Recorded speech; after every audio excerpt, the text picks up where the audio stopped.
हाय, hello, नमस्कार मैत्रिणींनो. मी सोनाली स्वागत करते तुमचं आजच्या एका नवीन व्हिडिओमध्ये. तर आजच्या व्हिडिओमध्ये आज आपण बघणार आहोत 32 साईजच्या प्रिन्सेस कट ब्लाउजची कटिंग कशी करायची. तर इथे बघा हा गोल्डन कलरचा ब्लाउज पीस आहे.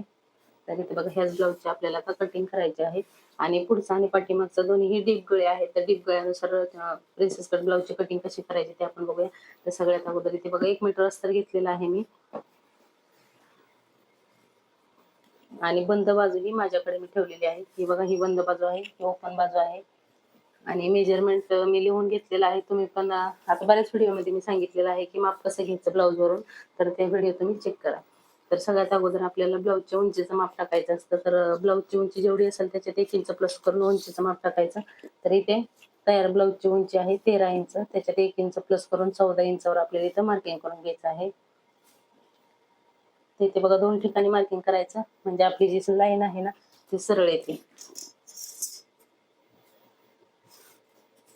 ओके. त्याच्यानंतर आपल्याला शोल्डरचं माप टाकायचं आहे. तर 32 साईज साठी आपल्याला शोल्डर टाकायचं आहे 5 इंच. गळा रुंदी टाकायची आहे 2.25 इंच. तुम्ही 2 इंचही टाकू शकता आणि 2.25 इंचही टाकू शकता. थोडासा ब्रॉड गळा हवा असेल तर 2.25 टाकायचं. आणि जास्त डीप नको असेल, म्हणजे असं पसरट नको असेल तर तुम्ही 2 इंच इथं गळा रुंदी टाकू शकता. त्याच्यानंतर बघा इथं आपल्याला मुंडा घ्यायचा आहे 5.5 इंच. तिथे बघा 5.5 इंच मार्किंग करून घेतलं. त्याच्यानंतर छातीचा चौथा भाग, छाती आहे 32 इंच, त्याचा चौथा भाग येतो 8 इंच. तिथे बघा 8 इंच मार्किंग केलं आणि साईडला 1.5 इंच आपल्याला इथं शिलाई मार्जिन घ्यायचं आहे. आणि इथून बघा अशा प्रकारे आपल्याला इथून मुंड्याचा आकार देऊन घ्यायचा आहे.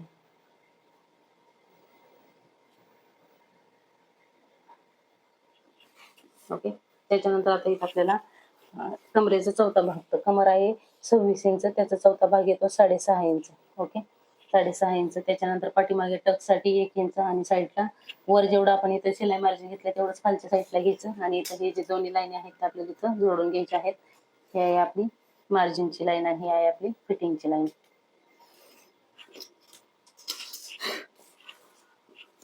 त्याच्यानंतर आता गळ्याचं मार्किंग करूया. तर गळा आहे, पाठीमागची जी पट्टी आहे ती 2.25 इंचाची आहे. त्याच्यात 1.25 इंच ऍड करून इथं आपल्याला 3 इंचावर मार्किंग करून घ्यायचं आहे. आणि खालच्या साईडला आपण गळा थोडासा ब्रॉड घेणार आहोत. तर खालच्या साईडला मी इथं 3 इंच मार्किंग करून घेतलेलं आहे. तुम्हाला कमी हवा असेल तर खालच्या साईडला 2.5 इंच घेतलं तरीही चालेल. आणि अशी क्रॉस लाईन आखून घ्यायची. आता कस्टमरला इथं पंचकोनी गळा हवाय, तर आपण नंतर स्टिचिंग करताना याचं मार्किंग करून घेऊया. आता हे जे मार्किंग केलेलं आहे ते आपण इथं कट करून घेऊया.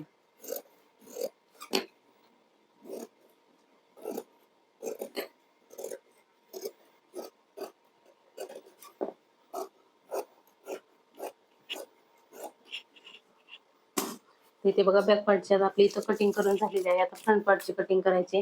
तर फ्रंट आपला ओपन आहे, तर त्याची मार्किंग पण आपण इथं ओपन साईडनेच करूया. तर इथे बघा हे आहे ओपन साईड. आता ओपन साईडला इथं आपल्याला बॅक पार्ट ठेवून घ्यायचा आहे. तर इथे बघा जसं ऍडजस्ट होईल त्याच्यानुसार ठेवायचं, जसं की आपला कपडा शिल्लक राहणे ह्या हिशोबाने. तर इथे बघा अशा प्रकारे मी असं बॅक पार्ट इथं ठेवून घेतलेला आहे. आता आपल्याला बॅक पार्ट जसा आहे तसाच आपल्याला इथं सगळ्यात अगोदर मार्किंग करून घ्यायचं आहे. आणि खूप एकदम परफेक्ट पद्धतीने मी सांगणार आहे प्रिन्सेस कटची फ्रंट पार्टची कटिंग. खूप सुंदर असा पप येतो, अजिबात चपटा वगैरे बसत नाही, एकदम परफेक्ट असा येतो. तर इथे बघा आता आपण बॅक पार्ट कटिंग करून घेतलेला आहे, तर सॉरी मार्किंग करून घेतलेलं आहे. तर पुढच्या भागामध्ये आपल्याला इथं 32 साईज साठी 1.25 इंच वाढवून घ्यायचं आहे. तर इथं कारण आपला फ्रंट पार्ट जो असतो तो मोठा असतो बॅक पार्ट पेक्षा. ओके. आणि प्रिन्स कट मध्ये आपल्याला वाढवून घ्यायला लागतं 1.25 इंच, 1 इंच, हे साईजनुसार चेंज होत जातं. त्याच्यानंतर बघा आता ही वाढवून घेतल्याच्या नंतर आता आपल्याला गळ्याचं मार्किंग करायचं आहे इथं. तर गळा आपण 2.25 घेतला होता बॅक पार्टला, तसंच फ्रंट पार्टला पण 2.25 घ्यायचा. खाली गळा घ्यायचा आहे 6 इंच डीप. त्याच्यानंतर इथं सरळ लाईन आपण बॉक्स तयार करून घेऊन इथं पुढच्या गळ्याचा आपल्याला शेप देऊन घ्यायचा आहे. तर पुढच्या गळ्याला तुम्ही गोल किंवा कानगळा कुठलाही शेप देऊ शकता. त्याच्यानंतर हुकायसाठी इथे बघा आपल्याला 1.25 इंच एक्स्ट्रा घ्यायचा आहे. फ्रंट ओपन असल्यामुळे इथं आपल्याला जे आपण हुकायची पट्टी लावतो ना त्याच्यासाठी इथं 1.25 इंच एक्स्ट्रा घेतलेला आहे. आता इथून बघा आपण बॅक पार्टचं जो मुंड्याचं मार्किंग केलेलं आहे ना, तिथून आपल्याला अर्धा इंच आतमध्ये यायचं आणि पुढच्या मुंड्याचं इथं असं मार्किंग करून शेप देऊन घ्यायचं. ओके. आता आपल्याला वरून इथं टक्स पॉईंटचं माप टाकायचं असतं. तर टक्स पॉईंटचं माप कसं काढायचं सर्व साईजसाठी फॉर्म्युला सांगते. आपली जेवढी पण छाती असेल, आता आपण 32 साईजचं ब्लाउज कट करतोय ओके. तर त्याचा चौथा भाग किती येतो 8 इंच, त्याच्यात आपल्याला 1.5 इंच प्लस करायचं. तर किती आलं 9.5 इंच. मग बरोबर इथं आपल्याला शोल्डर पासून इथं 9.5 इंचावर मार्किंग करून घ्यायचं. सेम याच पद्धतीने तुम्ही सर्व साईजच्या टक्स पॉईंटचं इथं माप काढू शकता. अगदी सोपा फॉर्म्युला आहे, नक्की ट्राय करा. ओके. त्याच्यानंतर आडवा टक्स किती घ्यायचा, तर ही हुकायची पट्टी सोडून द्यायची. त्याच्यानंतर आपल्याला आपली साईज किती आहे 32 ओके. त्याच्यात फक्त एक डॉट द्यायचा, किती झालं 3.2. तर इथं 3.2 मार्किंग करायचं. त्याच्यानंतर अर्धा इंच आपल्याला हा जो साईड पार्ट असतो ना तो जोडण्यासाठी जातो. मग नंतर अर्धा इंच इथं मार्किंग करून घ्यायचं. ते किती आलं 4.5, बरोबर 4.5 आलं. तर इथं 4.5 आहे, इथल्यापेक्षा अर्धा इंच कमी करून आपल्याला इथं खाली मार्किंग करून घ्यायचं. तर 3.25 इंच इथं मार्किंग करून घ्यायचं. आणि हे जे दोन्ही पॉईंट आहेत ना ते आपल्याला इथं जोडून घ्यायचे आहेत. इथे बघा अशा प्रकारे हे दोन्ही पॉईंट इथं जोडून झाले.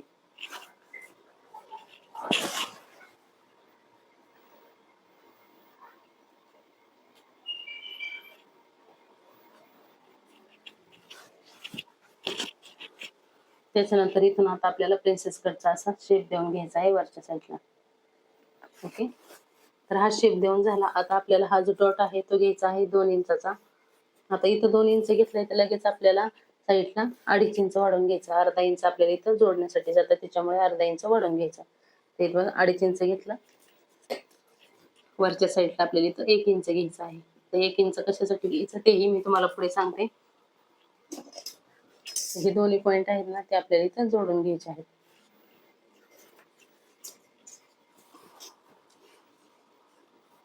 तर इथं आपण बघा 2 इंच घेतलेला आहे ना, इथून वरती पण आपल्याला 2 इंच घ्यायचं आहे ओके. आणि इथून असं आपल्याला प्रिन्सेस कटचा शेप देऊन घ्यायचा परफेक्ट असं. जास्त कव पण करायचा नाही, असा राऊंड मध्ये नाही करायचं, जास्त असं द्यायचं. त्याच्यानंतर इथून बघा इथून आपल्याला 1.25 इंचाचा इथं टक्स घ्यायचा आहे. डॉट जो आर्महोल मधला डॉट असतो ना तो आपल्याला इथं 1.25 इंचाचा घ्यायचा आहे. तर बघू शकता एकदम परफेक्ट असा हा आपला प्रिन्सेस कटचा शेप इथं आलेला आहे. आता बॅक पार्ट इथं ठेवायचा आणि जिथपर्यंत आपल्या फिटिंगचं मार्किंग येईल ना तिथपर्यंत घ्यायचं. आणि इथून इथपर्यंत आपली ही जी क्रॉस लाईन आहे ती आखून घ्यायची, म्हणजे आपली फिटिंगची जी साईडला आहे ना कमी जास्त होत नाही म्हणतात बघा. बऱ्याच वेळा हा पार्ट कमी जास्त होतं, तसं जोडल्यामुळे आपला कमी जास्त होत नाही. आणि हे जे आपण खालच्या साईडला 1.25 इंच वाढवलेलं आहे ना ते फ्रंटला हुकायच्या पट्टीला सुद्धा आपल्याला जास्त नको असतं. फक्त हे 2 पार्ट जोडण्यासाठीच आपल्याला एक्स्ट्राचं घ्यायचं असतं. त्याच्यामुळे आपला जो हा पपचा उभार आहे ना तो जास्त येतो, परफेक्ट असा येतो. म्हणून आपल्याला फक्त प्रिन्सेस कट मध्ये इथेच हे 2 पार्ट वाढवायचे असतात, बाकीच्या साईडला आपल्याला इथं कमी करून घ्यायचे आहेत. येथे बघा ही आपल्या 32 साईजची फ्रंट पार्टची डीप नेकची एकदम परफेक्ट अशी मार्किंग करून झालेली आहे. आता आपण याची कटिंग करून घेऊया.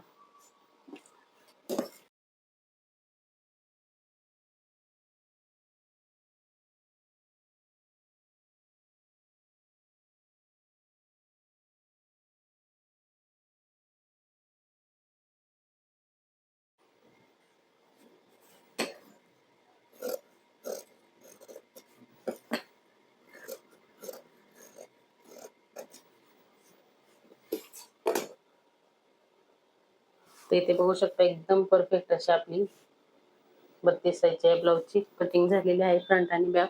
आता स्लीव्स कशी कटिंग करायची तेही मी तुम्हाला सांगते. बऱ्याच जणांना ना बाहीची घडी किती घालायची ते समजत नाही. तर ही आहे डबल फोल्ड ओके. तर आपल्याला याला आता 4 फोल्ड मध्ये करायचं आहे. ते तर 4 फोल्ड मध्ये करून घेतलं. सगळ्यात अगोदर खालच्या साईडला आपल्याला थोडंसे कमी जास्त असते ना ते असं सरळ करून घ्यायचं.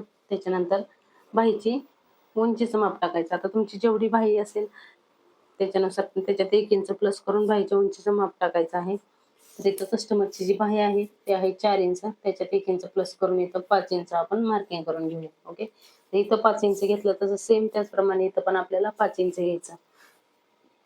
कॅप हाईट आपल्याला घ्यायची आहे 2.5 इंच. छोटी बाही असेल ना 5 इंचापर्यंत तर 2.5 इंच कॅप हाईट घ्यायची. 5 पेक्षा जास्त मोठी असेल तर इथं 3-3.5 इंच कॅप हाईट घ्यायची असते ओके. त्याच्यानंतर बघा आता आपल्याला घडी किती टाकायची, तर छातीचा चौथा भाग एवढी आपल्याला घडी टाकायची असते.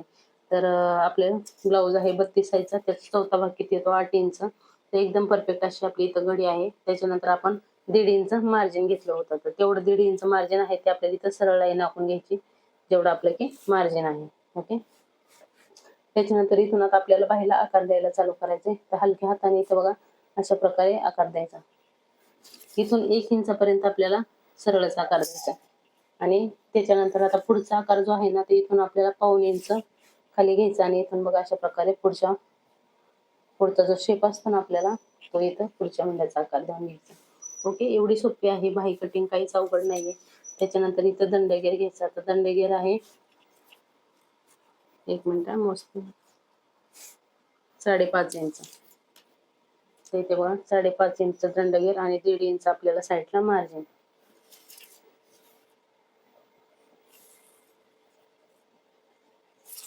इथे बघा अशा प्रकारे बाहीचं मार्जिन करून झालेलं आहे. आपण याची आता कटिंग करून घेऊया.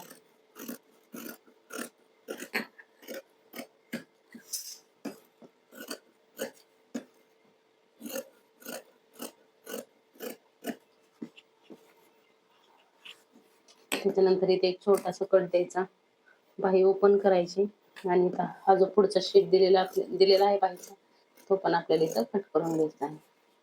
तर इथे बघा फ्रंट आणि बॅक दोन्ही आपल्या इथं कटिंग करून झालेले आहेत. तर इथे बघा बाहीची पण कटिंग झालेली आहे. आता आपण हे जे आपण पेपर पॅटर्न अस्तरवर हे पॅटर्न कट केलेले आहेत ना, ते आपण ब्लाउज पीसवर ठेवून इथं कट करून घेऊया.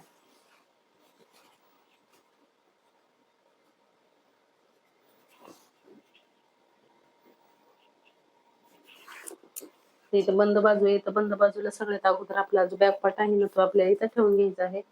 मग बाकीचे पार्ट जे आहेत ते व्यवस्थित ऍडजस्ट करून ठेवून घ्यायचे. आणि अस्तरपेक्षा जो आपल्याला मेन ब्लाउज पीस असतो ना, तो थोडासा एक्स्ट्राच कट करायचा. चारही बाजूने आपल्याला ना अर्धा इंच एक्स्ट्रा ठेवून कट करून घ्यायचा. म्हणजे आपल्या ब्लाउजला फिनिशिंग परफेक्ट अशी येते. म्हणजे थोडंफार कुठं जोडताना कमी जास्त झालं तरी आपण इथं कटिंग करून घेऊ शकतो.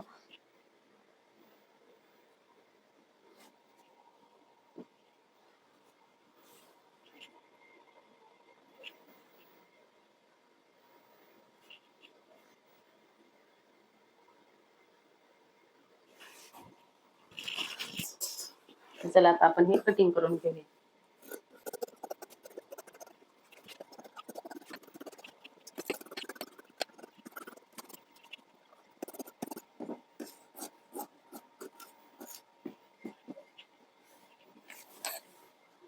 तर इथे बघा 32 साईजच्या आपल्या प्रिन्सेस कट ब्लाउजची कटिंग करून झालेली आहे. तर कसा वाटला आजचा व्हिडिओ नक्की कमेंट करून सांगा. आणि मी दिलेल्या टिप्स तुम्हाला हेल्पफुल वाटल्या का नाही तेही कमेंट करून नक्की सांगा. आवडल्यास लाईक, शेअर आणि चॅनलला सबस्क्राईब देखील नक्की करा. आणि याचा स्टिचिंगचा व्हिडिओ तुम्हाला नेक्स्ट व्हिडिओमध्ये भेटेल. थँक्यू.